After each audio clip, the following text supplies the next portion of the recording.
AJ ನ್ಯೂಸ್ಗೆ ಸ್ವಾಗತ. ಬೆಳಗಾವಿಯಲ್ಲಿ ಅಕ್ಕ ತಮ್ಮನ ಮೇಲೆ ದುಷ್ಕರ್ಮಿಗಳ ಗುಂಪೊಂದು ನೈತಿಕ ಪೊಲೀಸ್ಗಿರಿ ಪ್ರದರ್ಶಿಸಿ ಮಾರಣಾಂತಿಕವಾಗಿ ಥಳಿಸಿರುವ ಘಟನೆಯೊಂದು ಬೆಳಗಾವಿ ನಗರದಲ್ಲಿ ಬೆಳಕಿಗೆ ಬಂದಿದೆ. ಈ ಹಲ್ಲೆ ಪ್ರಕರಣಕ್ಕೆ ಸಂಬಂಧಿಸಿದಂತೆ ಈಗಾಗಲೇ ಇಬ್ಬರು ಅಪ್ರಾಪ್ತರು ಸೇರಿದಂತೆ ಒಟ್ಟು 9 ಜನರನ್ನು ಬಂಧಿಸಿದ್ದಾರೆ. ನಗರದ ಸಮೀಪದ ಯಮನಾಪುರದ ನಿವಾಸಿಗಳಾದ ಸಚಿನ್ ಲಮಾನಿ ಹಾಗೂ ಮುಸ್ಕಾನ್ ಗಂಭೀರವಾಗಿ ಗಾಯಗೊಂಡವರಾಗಿದ್ದಾರೆ.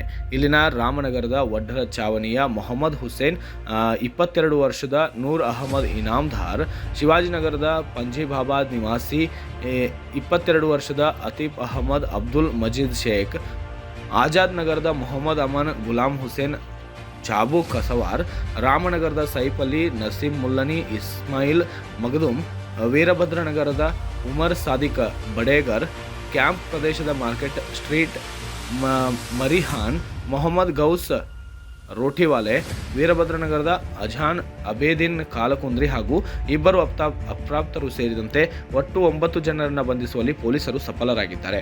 ಶನಿವಾರ ಬೆಳಗಾವಿಯ ಕೋಟೆಕೆರೆಯ ದಡದಲ್ಲಿ ಕುಳಿತಿದ್ದ ಅಕ್ಕ ತಮ್ಮನನ್ನ ಎಳೆದೊಯ್ದು ಶೆಡ್ನ ಒಳಗೆ ಹಾಕಿ ಹಲ್ಲೆ ಮಾಡಲಾಗಿದೆ. ಹಲ್ಲೆಗೆ ಒಳಗಾದ ಇವರಿಬ್ಬರ ತಾಯಂದಿರು ಅಕ್ಕ ತಂಗಿಯರಾಗಿದ್ದು ಮತ್ತು ಯುವತಿಯ ತಂದೆ ಬೇರೆ ಸಮಾಜಕ್ಕೆ ಸೇರಿದವರಾಗಿದ್ದು ಈಗಾಗಲೇ ಮೃತಪಟ್ಟಿದ್ದಾರೆ. ರಾಜ್ಯ ಸರ್ಕಾರದ ಯುವ ನಿಧಿ ಯೋಜನೆಗೆ ಅರ್ಜಿ ಸಲ್ಲಿಸಲು ಇಬ್ಬರು ಬೆಳಗಾವಿಗೆ ಆಗಮಿಸಿದ್ದರು.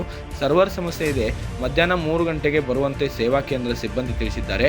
ಆದ್ದರಿಂದ ಸ್ವಲ್ಪ ಹೊತ್ತು ಕೋಟೆಕೆರೆ ದಡದಲ್ಲಿ ಕುಳಿತುಕೊಳ್ಳೋಣ ಎಂದು ಇಬ್ಬರು ಮಧ್ಯಾಹ್ನ 1 ಗಂಟೆಗೆ ತೆರಳಿದ್ದರು. ಇವರಿಬ್ಬರು ಕುಳಿತಿರುವುದನ್ನು ಕಂಡ ಅನ್ಯ ಕೋಮಿನ ಯುವಕರ ಗುಂಪು ಆಗ ಹುಡುಗಿಯೊಂದಿಗೆ ಏಕೆ ಕುಳಿತಿದ್ದೀಯಾ ಎಂದು ಯುವಕನ ಜೊತೆಗೆ ದುಷ್ಕರ್ಮಿಗಳ ಗುಂಪು ತಂಟೆ ತೆಗೆದಿದೆ. ಈ ವೇಳೆ ನಾವು ಪ್ರೇಮಿಗಳಲ್ಲ, ಅಕ್ಕ ತಮ್ಮ ಎಂದು ಮನವರಿಕೆ ಮಾಡಲು ಪ್ರಯತ್ನಿಸಿದ್ದಾರೆ. ಆದರೂ ಇವರಿಬ್ಬರ ಮಾತು ಕೇಳಿಲ್ಲ. ಅಲ್ಲದೆ ತನ್ನ ಚಿಕ್ಕಪ್ಪನಿಗೂ ಫೋನ್ ಮಾಡಿಸಿ ನಾವಿಬ್ಬರು ಅಕ್ಕ ತಮ್ಮ ಎಂದು ಖಚಿತಪಡಿಸಿದ್ದಾರೆ. 17ಕ್ಕೂ ಹೆಚ್ಚು ಜನರ ಗುಂಪು ಇಬ್ಬರನ್ನ ಪ್ರತ್ಯೇಕವಾಗಿ ಅಲ್ಲಿಯೇ ಕೋಟೆಕೆರೆಯ ಸೆಡ್ನಲ್ಲಿ ಕೂಡಿ ಹಾಕಿ ಸುಮಾರು 3 ಗಂಟೆಗಳ ಕಾಲ ಅಕ್ಕ ತಮ್ಮನ ಮೇಲೆ ದುಷ್ಕರ್ಮಿಗಳ ಗುಂಪೊಂದು ಕಬ್ಬಿಣದ ರಾಡ್ ಕಟ್ಟಿಗೆಯಿಂದ ಮಾರಣಾಂತಿಕವಾಗಿ ಥಳಿಸಿ ನೈತಿಕ ಪೊಲೀಸ್ಗಿರಿ ಪ್ರದರ್ಶಿಸಿದ್ದಾರೆ. ಕೆಲ ಹೊತ್ತಿನ ಬಳಿಕ ಮತ್ತೆ ಯುವಕ ತನ್ನ ಚಿಕ್ಕಪ್ಪನಿಗೆ ಕರೆ ಮಾಡಿದಾಗ ಮೊಬೈಲ್ ಸ್ವಿಚ್ ಆಫ್ ಆಗಿದೆ. ಕೂಡಲೇ ಪೋಷಕರಿಗೆ ಕರೆ ಮಾಡಿ ಮಾಹಿತಿ ನೀಡಿದ್ದೇನೆ. ಮತ್ತೊಂದೆಡೆ ಕೋಟೆಕೆರೆ ಬಳಿಕ ಅವರ ಮನೆಯವರು ಬಂದು ಸುತ್ತಲೂ ಹುಡುಕಾಟ ನಡೆಸಿದ್ದಾರೆ. ಆಗ ಕಿರಿಚಾಟದ ಶಬ್ದ ಕೇಳಿಸಿ ಶೆಡ್ನೊಳಗೆ ತೆರಳಿ ಇಬ್ಬರನ್ನ ರಕ್ಷಿಸಿ ಜಿಲ್ಲಾಸ್ಪತ್ರೆಗೆ ಕರೆದೊಯ್ದು ಚಿಕಿತ್ಸೆ ನೀಡಲಾಗುತ್ತದೆ. ನಿನ್ನೆ ದಿನ ಬೆಳಗಾವಿ ನಗರದಲ್ಲಿ ನಮ್ಮ ಮಾರ್ಕೆಟ್ ಪೊಲೀಸ್ ಸ್ಟೇಷನ್ ವ್ಯಾಪ್ತಿಯಲ್ಲಿ ಒಂದು ಪ್ರಕರಣ ದಾಖಲಾಗಿರುತ್ತೆ.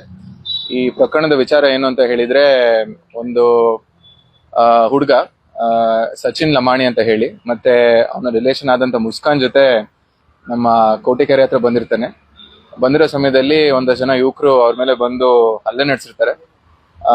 ಹಲ್ಲೆಗೆ ಸಂಬಂಧಪಟ್ಟಂತೆ ನಮ್ಮಲ್ಲಿ ಪ್ರಕರಣ ದಾಖಲಾಗಿರುತ್ತೆ. ಪ್ರಕರಣ ದಾಖಲಾಗಿ ಈಗಾಗಲೇ ನಾವು 9 ಜನನ್ನ ದಸ್ತಗಿರಿನೂ ಕೂಡ ಮಾಡಿರ್ತೀವಿ. ಅದರಲ್ಲಿ 7 ಜನ ಮೇಜರ್ ಇರ್ತಾರೆ ಮತ್ತೆ 2 ಮೈನರ್ ಇರ್ತಾರೆ. ಸೊ ಮೈನರ್ ಇರೋ ಕಾರಣಕ್ಕಾಗಿ 2 ಯುವಕರ ಹೆಸರು ನಾವು ಇಲ್ಲಿ ಹೇಳಲ್ಲ, ಬಟ್ ಮೇಜರ್ ಇರೋರು ನಮಗೆ ಸಿಕ್ಕಿದ್ದಾರೆ. ಮುಖ್ಯ ಪ್ರಕರಣದಲ್ಲಿ ಯಾರ್ಯಾರು ಪಾತ್ರ ವಹಿಸಿದ್ರೋ ಅದ್ರ ಬಗ್ಗೆ ನಾವು ತನಿಖೆ ಮಾಡಿ ಪರಿಶೀಲನೆ ಮಾಡಿ ಅವರಿಗೆ ನಾವು ದಸ್ತಗಿರಿ ಮಾಡಿದ್ದೀವಿ. ತನಿಖೆ ಇನ್ನ ಕೈಗೊಂಡಿದ್ದೀವಿ ಮತ್ತೆ ಇವ್ರ ಮೇಲೆ ಕಠಿಣ ಕ್ರಮ ತಗೊಂತೀವಿ. ಬೆಳಗಾವಿ ನಗರದಲ್ಲಿ ಯಾವುದೇ ರೀತಿ ಇಂಥ ಘಟನೆ ಬಂದ್ರೂ ನಾವು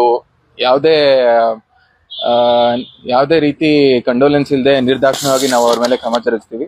ಮತ್ತೆ ಅದೇ ರೀತಿಯಾಗಿನೂ ನಾವು ನಿನ್ನೆ ರಾತ್ರಿ ಎಲ್ಲ ಇವರಿಗೆ ಹುಡುಕಾಟ ಮಾಡಿ ಮತ್ತೆ ಎಲ್ಲಾ ರೀತಿ ಪ್ರಯತ್ನ ಪಟ್ಟು ದಸ್ತಗಿರಿ ಮಾಡಿ.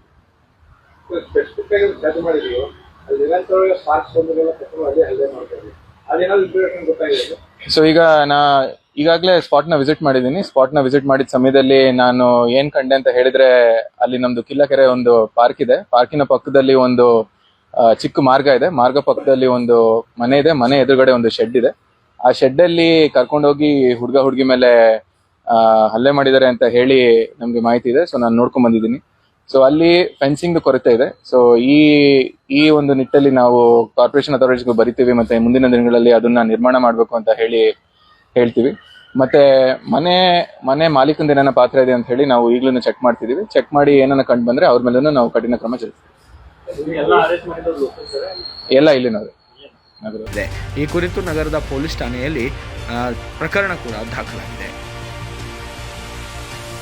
ತಾಜಾ ಸುದ್ದಿಗಾಗಿ ಎಜೆ ನ್ಯೂಸ್ 24x7 ಗೆ ಸಬ್ಸ್ಕ್ರೈಬ್ ಮಾಡಿ ಮತ್ತು ಬೆಲ್ ಐಕಾನ್ ಒತ್ತಿ ತಪ್ಪದೇ ಲಿಂಕ್ ಶೇರ್ ಮಾಡಿ.